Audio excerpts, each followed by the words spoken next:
जरा विचार करा, तुमच्याकडे एवढा पैसा असेल की तुम्ही अख्खा देश विकत घेऊ शकता। ऐकायला हे अतिशयोक्ती वाटत असेल, पण एका माणसाने हे खरं करून दाखवलंय। एलन मस्क आता अधिकृतपणे जगातील पहिले ट्रिलियनियर म्हणजे खरबपती बनलेले आहेत। तुम्ही लखपती, करोडपती, अरबपती ऐकलेले असतील, पण एलन मस्क बनलेले आहेत जगातले पहिले खरबपती। आज एलन मस्क यांच्याकडे एवढी संपत्ती आहे की ते पाकिस्तान सारखे एक दोन नाही तर तब्बल 4 देश विकत घेऊ शकतात। अमेरिकेच्या शेअर बाजारामध्ये मस्क यांच्या स्पेस एक्स या कंपनीचा IPO आला आणि जगच बदललंय। पण सर्वात मोठी आश्चर्याची गोष्ट ही आहे की ही तीच कंपनी आहे जी गेल्या वर्षी म्हणजे 2025 मध्ये हजारो कोटी रुपयांच्या तोट्यामध्ये चालत होती।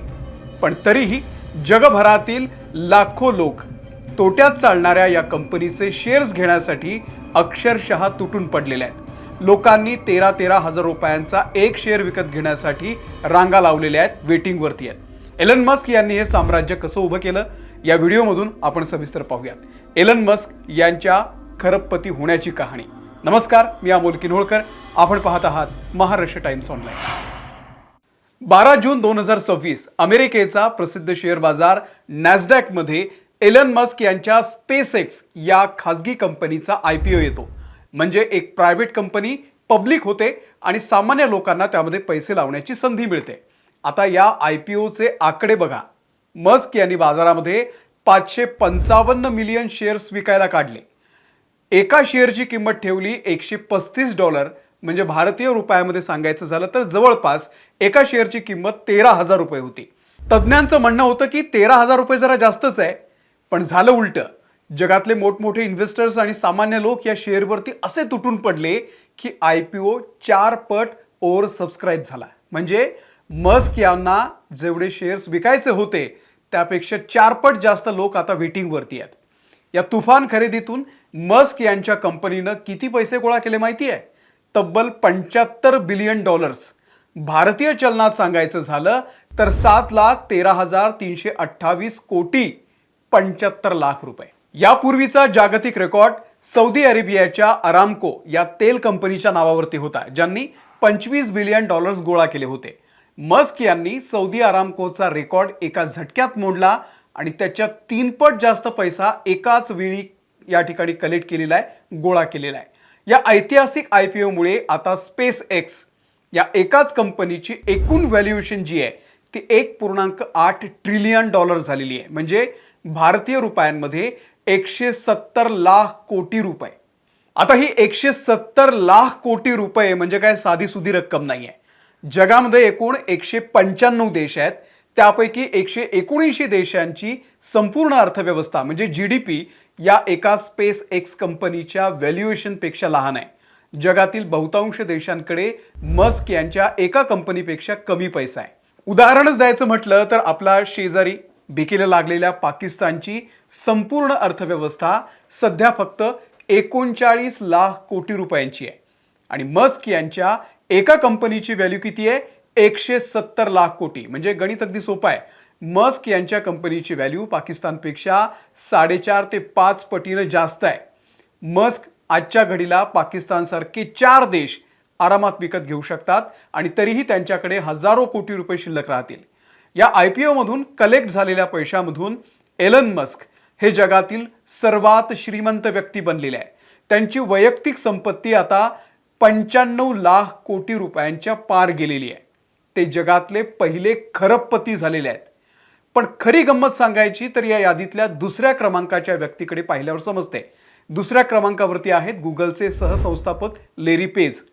त्यांची संपत्ती किती आहे तर सुमारे 28 लाख कोटी रुपये। जरा फरक बघा तुम्ही, पहिल्या क्रमांकावरती 95 लाख कोटी आणि दुसऱ्या क्रमांकावरती 28 लाख कोटी। लेरी पेज हे मस्क यांच्या आसपास सुद्धा नाही आहेत। मस्क हे दुसऱ्या क्रमांकावरती असलेल्या व्यक्तीपेक्षा तब्बल 3 पटीनं जास्त श्रीमंत आहेत। कॉर्पोरेट जगताच्या इतिहासामध्ये पहिल्या 2 श्रीमंत व्यक्तींमध्ये एवढी प्रचंड दरी कधीच नव्हती। आता येतो या कथेतला सर्वात मोठा ट्विस्ट। गेल्या वर्षी म्हणजे 2025 मध्ये स्पेस एक्स या कंपनीची एकूण कमाई होती 1,19,000 कोटी रुपये। पण एवढी मोठी कमाई करून देखील कंपनीला 47,000 कोटी रुपयांचा निव्वळ घाटा झाला होता। आता विचार करा, जी कंपनी एवढ्या प्रचंड तोट्यात चालत होती तिच्यावरती लोक आपल्या कष्टाचे लाखो करोडो रुपये का लावतायत? लोक येडे आहेत का? उत्तर आहे नाही. लोक मस्क यांच्या भविष्यातल्या हुकुमी एक्क्यावरती पैसे लावतायत आणि तो एक्का आहे स्पेस एक्सचं कार्यक्षेत्र आणि स्टारलिंक. लोकांनी या कंपनीमध्ये पैसा लावण्याची 3 महत्त्वाची कारणं आहेत. पहिलं म्हणजे स्टारलिंकची मोनोपॉली. स्पेस एक्स ही फक्त रॉकेट उडवणारी कंपनी नाही आहे, तर त्यांच्याकडे स्टारलिंक नावाचं सॅटेलाइट इंटरनेट नेटवर्क आहे. आज अंतराळामध्ये मस्क यांचे हजारो सॅटेलाइट फिरत आहेत, जे पृथ्वीवरील 160हून अधिक देशांमध्ये थेट अंतराळामधून हाय स्पीड इंटरनेट पुरवत आहेत. दुर्गम भाग, पर्वत, समुद्र किंवा युद्धभूमी जिथे केबल सुद्धा पोहोचू शकत नाही, तिथे स्टारलिंक इंटरनेट देत आहे. येत्या काळामध्ये संपूर्ण जगाचं इंटरनेट मस्क यांच्या खिशात असणार आहे. दुसरे कारण आहे स्पेस ट्रॅव्हल आणि नासाचं अवलंबित्व. आज अमेरिकेची सरकारी संस्था नासा सुद्धा आपल्या अंतराळवीरांना अंतराळामध्ये पाठवण्यासाठी स्पेस एक्सच्या फाल्कन 9 आणि ड्रॅगन स्पेस क्राफ्टवरती अवलंबून आहे. कारण मस्क यांचे रॉकेट हे रियुजेबल आहेत, म्हणजे ते अंतराळामध्ये जाऊन पुन्हा जमिनीवरती सुरक्षित परत येतात आणि त्यामुळे अंतराळ मोहिमेचा खर्च 90% कमी झालेला आहे. हा चमत्कार जगात दुसऱ्या कोणालाही करता आलेला नाही आहे. आणि तिसरं, अंतराळामध्ये AI डेटा सेंटर. 2026 मधली सर्वात महत्त्वाची बातमी ही आहे की मस्क यांनी आपली आर्टिफिशियल इंटेलिजन्स कंपनी XAI, जी ग्रोक AI बनवते, ही स्पेस एक्स सोबत जोडलेली आहे. मस्क आता पृथ्वीवर नाही तर थेट अंतराळामध्ये AI सुपर कॉम्प्युटर आणि डेटा सेंटर सुरू करतायत, ज्यांना हॅक करणं किंवा नष्ट करणं कोणत्याही देशाच्या लष्कराला शक्य होणार नाही आहे. त्यामुळे इन्व्हेस्टर्सना माहिती आहे की आज जरी कंपनी तोट्यात असली तरी भविष्यातलं इंटरनेट, भविष्यातली स्पेस ट्रॅव्हल आणि भविष्यातलं AI या तिन्हीची चावी एकट्या एलन मस्क यांच्याकडे आहे. जो भविष्यावरती राज करणार आहे तोच खरा राजा आहे. एलन मस्क हे फक्त एका स्पेस एक्स कंपनीमुळे श्रीमंत नाही आहेत. त्यांच्या साम्राज्यामध्ये अनेक महत्त्वाच्या मोठमोठ्या कंपन्या आहेत. टेस्ला, जी जगातली सर्वात मोठी इलेक्ट्रिक कार कंपनी आहे. न्यूरालिंक, जी थेट माणसाच्या मेंदूमध्ये कॉम्प्युटर चिप बसवून अपंगत्व दूर करण्याचं काम करणार आहे. द बोरिंग कंपनी, जी ट्रॅफिक पासून वाचण्यासाठी जमिनीखाली भुयारी मार्ग तयार करते.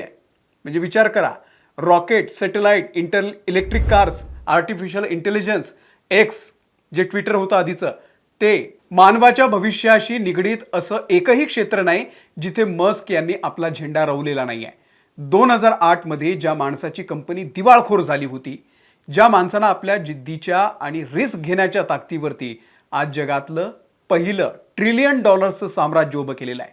तुम्हाला काय वाटतं, तोट्यात असूनही स्पेस एक्समध्ये पैसे गुंतवणूकदारांचा हा निर्णय योग्य आहे का? आणि एलन मस्क यांच्यानंतर जगातला दुसरा ट्रिलियनियर कोण होऊ शकतो? तुमचे विचार आम्हाला खाली कमेंटमध्ये नक्की सांगा.